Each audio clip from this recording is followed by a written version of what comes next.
નમસ્કાર મિત્રો, હાલ કચરાનો મોટો ઢગલો ધસી પડતા 30 લોકોના થયા મોત। જી હા મિત્રો, તો સમાચારમાં વિગતવાર વાત કરીએ તો પશ્ચિમ આફ્રિકા દેશના ગિનીની રાજધાની કોલાનિકમાં ભારે વરસાદ બાદ સર્જાયેલી દુર્ઘટનાએ સમગ્ર વિસ્તારમાં હાહાકાર મચાવી દીધો છે। ડાર એસ સલામ વિસ્તારમાં આવેલા શહેરના સૌથી મોટા કચરા નિકાલ સ્થળ પર કચરાનો વિશાળ ઢગલો ધસી પડતા ઓછામાં ઓછા 30 લોકોના મોત થયા હોવાના અહેવાલ છે। કચરા સાથે માટીનો મોટો જથ્થો પણ નીચે સરકાતા નજીક આવેલા ઝૂંપડીઓ અને રહેણાંક વિસ્તારો તેની ઝપેટમાં આવી ગયા હતા।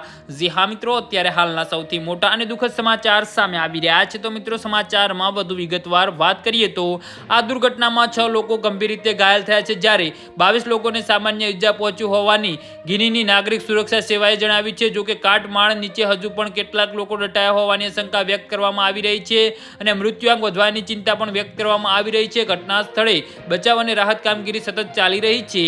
જી હા મિત્રો, તો આના વિશે તમારું શું કહેવું છે તો નીચે અમારી કમેન્ટ બોક્સમાં જરૂરથી જણાવજો અને અમારી YouTube ચેનલને સબસ્ક્રાઇબ કરવાની ભૂલતા નહીં। ધન્યવાદ।